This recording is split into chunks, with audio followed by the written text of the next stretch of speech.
Welcome to Start Making. I'm Mark, and in this week's video we're going to be going for a second visit to our laser machine, laser cutter. I am a complete novice with any of this technology stuff, and I hope if you're watching this video and you want to know if this is something that you can get to grips with, or if you want to make something you can sell, customize something you've made, or make some gifts for friends and family, I'm going to cover most of it in this video. Said in the first video that the first 10 people to start their comment with xTool, I would think of a gift, or I would work together with them to make a logo, a sign, or something like that for their workshop. There were some really interesting requests, and what I'm going to show you in this video is all of the things that they asked for, and hopefully it'll give you some inspiration of things that you can do for yourselves, or next time we run a freebie, something that you might be able to ask for. But the first person that asked me asked if I can make a plaque or a sign for their workshop, and of course, yes I can. Now there are two mediums that I'm working with here, either plywood or acrylic. This guy that reached out to me has the most amazingly cool but simple logo, Bonehead Workshop. And the first thing I decided to do was to pop it in an engraved sign, see how it came out. If you're going to be doing engraving on a laser like this, you've got a few different settings you can play with. One of those settings is the power. And now the power really dictates the depth and the ferocity of the machine from what I can gather. And if you put it the lower, you'll get a much lighter, thinner cut, and it won't go in as deep. You won't get such a relief on the raised bits that haven't been cut, but you won't get the charring. If you go deep and you go for a high power, you're liable to get charring around the edges, which can look cool, but can also ruin the piece you're doing. So it does take a little bit of experimenting. Now this I set somewhere in the mid-30s, and I think it came out perfectly for this particular sign, but other signs it didn't work for. Now for the second and the third one, I went down a route that I'm going to use in a few of these different signs, which I found really effective. And what it is cutting something twice and switching over the parts. It's so simple. You can do it with two different coloured acrylics, you can do it with plywood and acrylic like I've done here. And I have to say, the first one I cut out of ply, and then the second one I cut out of a red acrylic. And as you can see, I switched over a lot of the letters, and what I was left with originally being the frame, I could then slot them in and glue them down. So whether you prefer the plastic with the wooden lettering or the wood with the plastic lettering, it's a 2-for-1 special. Because if you have to make one, you're going to make the other anyway. And I made a tiny little plaque. That came out a little bit better than the reverse on the original one. Because the original one you can't see where it says workshop, whereas this one, you can. Grey Otter Studios, similar to Bonehead Workshop, is somebody that wanted a sign for their workshop. I've gone for the exact same method that I went for with the Bonehead signs, where I cut from black acrylic and I cut from ply and then switched them over. But what I also did, I did it on a smaller scale to make some raised coasters. Remember, when you're cutting it with the laser, in effect you are burning it. If you like that look, perfect. If you don't, you can give it a little bit of a sand and you can come back to a clean edge. I made these really cool coasters where I cut out on the one piece at the front and then I engraved on the back piece and then glued them together. Working in layers is one of the biggest lessons that I got from this laser. You've got to see everything you're doing as a series of layers that you then build on top of each other. If you're doing anything that you want a bit more depth in, picture it in layers and then glue it all together at the end. On to the next one. You guys have got way better logos than I do. This is one of those that I really love. Denby's Honey. Started off as a very simple engraving, and as you'll notice, this compared to Bonehead Workshops, I've lightened it up a little bit, and on this particular one, I think it's made a big difference. So while I had the settings in, I just knocked up some coasters, business cards, whatever you want to call them. If you're doing these for yourself as business cards, you could just put your details on the back. And it's as simple as just turning them over in the laser and just engraving a second time on the back of each of these. If you have a woodworking business and you hand out cards a lot, I would highly recommend getting this machine or a cheaper one, whatever works for you, and batching out a load of cards because it's so much more effective than giving out piece of cardboard, for instance. Then I did exactly the same thing with this, using the two different coloured acrylics. These were very intricate designs with the wings, with the bee itself, and I think the two different colours have made this come out absolutely beautifully. This is my third attempt at this. So if you imagine you want to start doing this as some sort of a business, it doesn't take long before you're making something quite impressive, especially if you've got a really cool logo to work with. And don't think that this laser is just for you selling stuff or just for you having a side hustle. It is seriously useful in the workshop environment as well.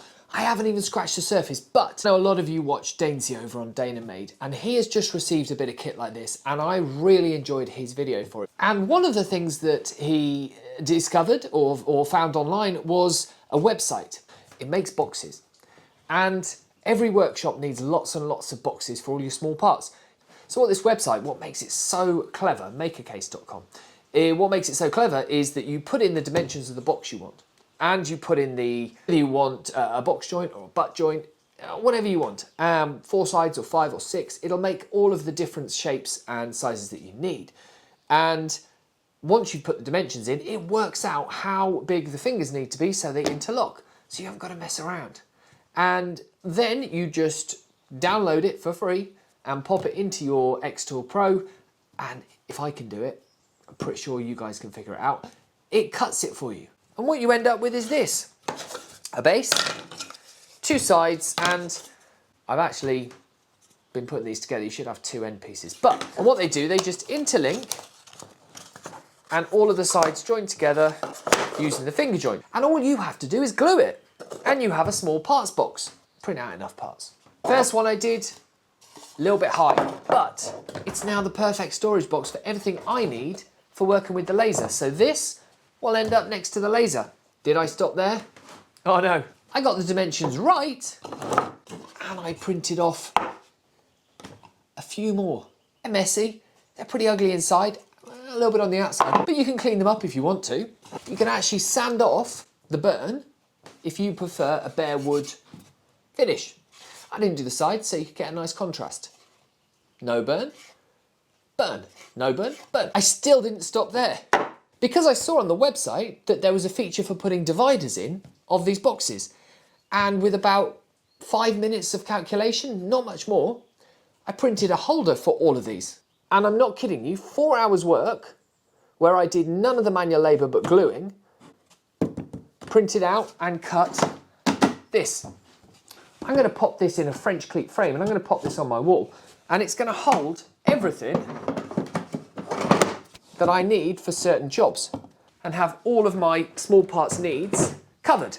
Here's a quick tip that I picked up while I was making all of these. Don't risk wasting wood. So when you put a sheet of wood in, you could print off one of each of these pieces on it and have half of it left over. Or you could print one of the bigger pieces for the outer bit and then shoehorn in some of the smaller bits so that you fill that entire sheet. And while you're cutting out the 8 or 9 parts you need for this, you could be adding in all of the little parts you need for the boxes that go with it. You're not wasting any wood, you're speeding up your process, and the machine is doing all the work for you. I wouldn't sell this, nowhere near the quality, but I hope in the next time I show you the workshop tour, when I've got a few more bits and bobs in it, you'll see this. All right, back to you guys. So, long-term friend of the channel, Mike, set me a bit of a challenge. So the 2 main things that you're going to do with one of these machines, you're going to do engraving and you're going to do cutting. And here's the thing, cutting takes 5% of the time that engraving does. Engraving takes a very long time, and cutting seems to be very predictable, very accurate, whereas engraving is pretty much the exact opposite. And sometimes you put a small photo on there and 40 minutes later it's still going. Different types of ply have got different finishes on them. It strikes me it's a little bit of witchcraft that needs to go into it, and I think that's where Dainsy was struggling in his cutting of the 12mm ply on his video. Because I have to say, I have had the exact same problem. In fact, I have found it easier to cut 2 lots of 5mm ply or 6mm ply and glue them together than I have to cut 12mm once. I'll keep working on it, but if I haven't figured it out and he hasn't figured it out, well, he probably has, he's smarter than me, but if I haven't figured it out yet, I'll find a workaround. Anyway, that leads me on to what one of you guys asked for. Mike's a good friend of the channel. When I asked him what he wanted, he wasn't really that fussed and said, give these a shot. But he also then emailed me a week later and sent me a huge amount of templates through that you can print on the laser and use in your woodworking. And that opens a huge amount of doors as to what you can do as a side hustle. Any of you who have watched Designs by Donny on Instagram, he spends a lot of time with his acrylic templates using a templating router bit and cutting out loads of different things, from decorations to cutting boards. Now, acrylic is expensive, so I thought 2 layers of 6mm ply glued together would make quite a handy template. The idea is you basically use a jigsaw or a bandsaw and you'd rough cut out your chopping board, cutting board, and then you stick this over the bit that you've cut for the handle and then just finish it off with a template routing bit and you'll have the perfect finish every single time for one of the hardest bits of the cut. The rest of your board can be round or square or whatever you want. They come in all sorts of shapes and sizes, so you could build up an armoury of these in a matter of hours so that next time you're doing some cutting boards, pull out the one you want, draw around it onto your cutting board, double-sided tape it to it and just run it through the router table and you get the same results every time. That may not look like a lot, but that's quite nifty. Then he set me a challenge. As I say, engraving is a pain. Photos are really effective if you get them right, but they have to be the right type of photo. If they're very dark, they are really, really difficult. However, if you get them from different angles, they can look really effective. But it can take a lot of attempts to get it right. And I don't even know if any one of these is actually right. I'm going to show them to him, send them to him. He can have them, he can keep them, he can burn them, he can do what he wants with them. But I tell you what, if you get them from a certain angle, because the engraver isn't just printing the image on, it's actually giving you a 3D cut, you can actually get a really effective view of that picture. So something to work on if you want to do this as a side hustle is figuring out what makes the best picture to be doing the engraving with and what setting, and then stick to the one type of wood for it. Because as you can see, this is the ply that I've pulled out of my workshop and it's the lower quality. This is the very white stuff that you can buy from craft shops that seems to take the cut a little bit better. What I did make for him is a couple of signs for his workshop. Now, these, you can knock these out in seconds. I haven't even put them as a good quality. I think if you framed that, or if you did it on scrap wood, pallet wood maybe, that'd look pretty cool in your workshop. Different designs, and honestly, using a program like Canva, I knocked these up in a few minutes. His wife actually sent through some designs as well that she liked. Now these came out really nicely and these were not difficult at all. For whatever reason, it accepted these better than it did photos. I think because they're simpler and they're more line-based. Now for this one, I promise you I'm not playing favourites, and when you see it, I think you're going to understand why I say this was my absolute favourite one to do. And I feel a bit bad for Nico because he reached out to me and I don't think I've done anywhere near the justice to what he sent me, because Nico and his partner are expecting. And he sent me 3 different versions of a Sonogram, one 3D and one black and white. And I couldn't be happier to be asked to do something to put those pictures into wood. And I hope there is one in here that they will like. I've done different sizes. The 3D ones, I have to say, I think, and the light may not do them justice here, but I think the 3D ones have come out really nicely. When you get into the black and white, because this takes off layers, what you're left with is a really 3D effect. And if you've seen a sonogram, you see there's white writing up in the corner. Now, if you look closely at these, which you probably won't pick up on the camera, but there's a raised effect to the writing because everything white doesn't get cut by the laser, whereas the darker stuff gets cut deeper. So you can actually feel the numbers, the specifics, the data that's on there, and I think that's really cool. I didn't want to ruin these with a frame or by doing anything like start making logos on them or anything like that. It's not my personalization to put on there, so I've left them plain. I hope Nico likes them, and of course, congratulations. And this is where Nick over at the Northern Woodhouse YouTube channel really made me realise that sometimes keeping it simple is just as effective as going really complicated with these signs, these logos. Nick approached me and he has a channel where if you don't want any of the stuff like the chatter, like me standing here, talking head, talking to you, he does a build only version of YouTube making. A lot of what he does is very approachable, and I think that a lot of the people that watch my channel would really, really enjoy his channel. He's been lovely to communicate with and has asked for very little. I've gone for a different style so that I haven't done two exactly the same. And all you really need to do is put something woodworky, a saw blade, and then a name.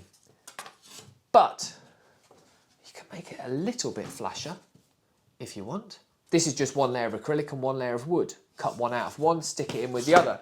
Use your leftovers, make a second sign. If I was making this for someone on Etsy, going to sell it to them, for instance, I would send them exactly what they want, and as a free bonus, I would send them the relief. It's no good to you, you're not going to sell it to anybody else.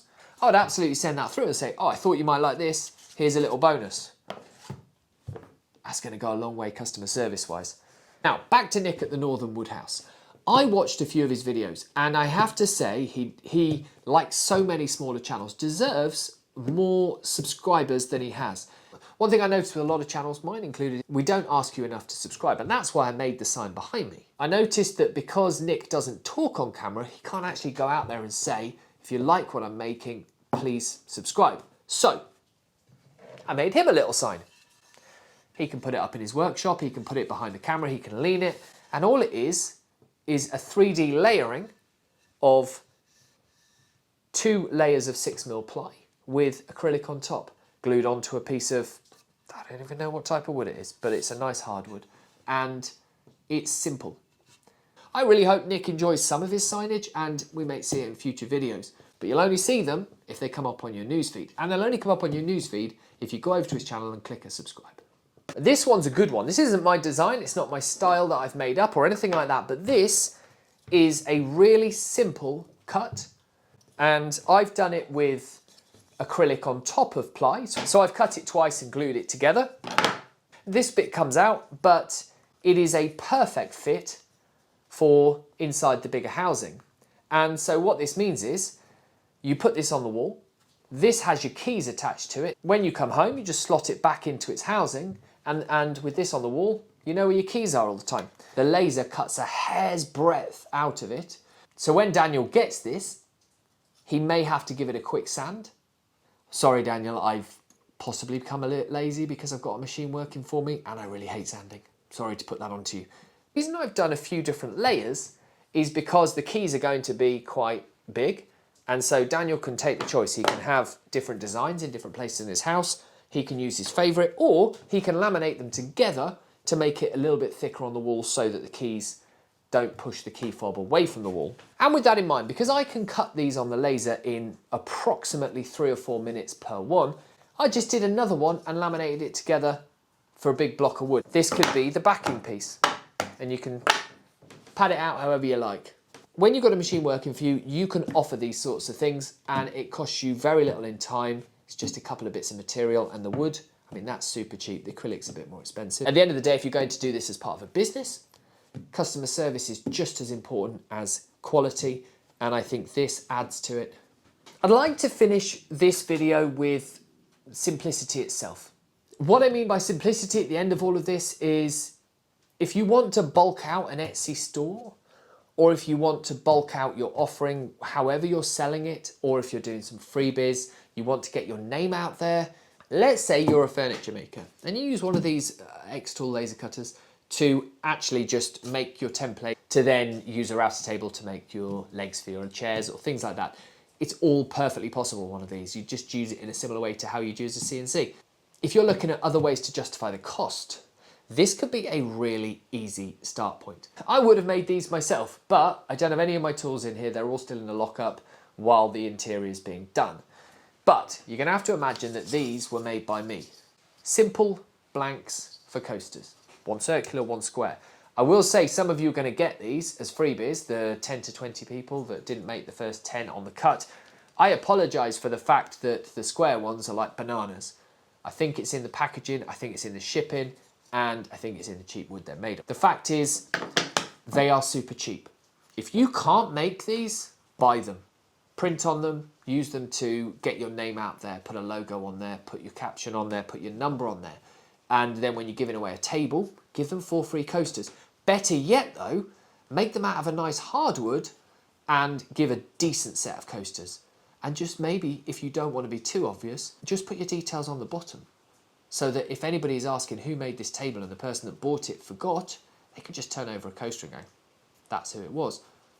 Or if you want to make a plaque, put that underneath the table out of sight, but then they can always see it if they're recommending it to a friend. I know that I can print off 5 of these coasters in about 20 minutes and I don't have to do any work. I could have a batch of them just waiting, so when customers come in, if you've got shops anywhere, if you've got a local cafe and you go down there, you make some of these that are very attractive, you could just put your logo on them and just give them to them. Say, can you use these in there for a couple of months? You've lost very little. With that in mind, this will also print onto pens, and you can get wooden blanks for keyrings. Put what you want on them. I've had a little experiment and show you the results. In one of the build videos for this exact workshop, I was quoted as saying, check it's square, pretend it's square, because it wasn't. Pretend it's square, carry on. You're learning woodworking, don't worry about it.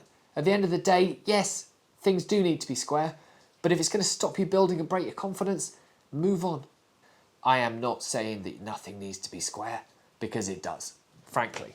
But it's a roundabout way of saying go easy on yourself. For 40 minutes work, and then maybe another 20 minutes to do a couple of key rings, it's a really easy way of doing a few freebies to give out. They're probably not at the quality where I'd sell them. They're definitely not at the quality I'd sell them unless I've made them. But have a bit of fun.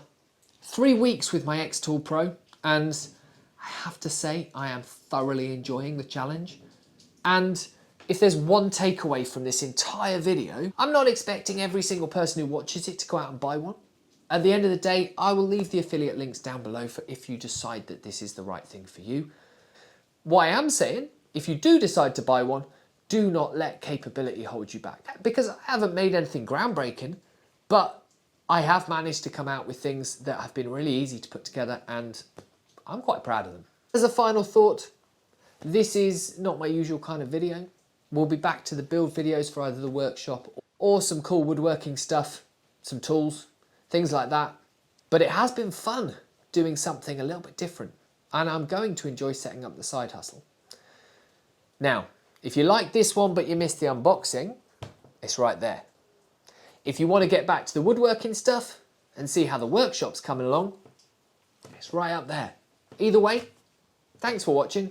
I'll see you over there.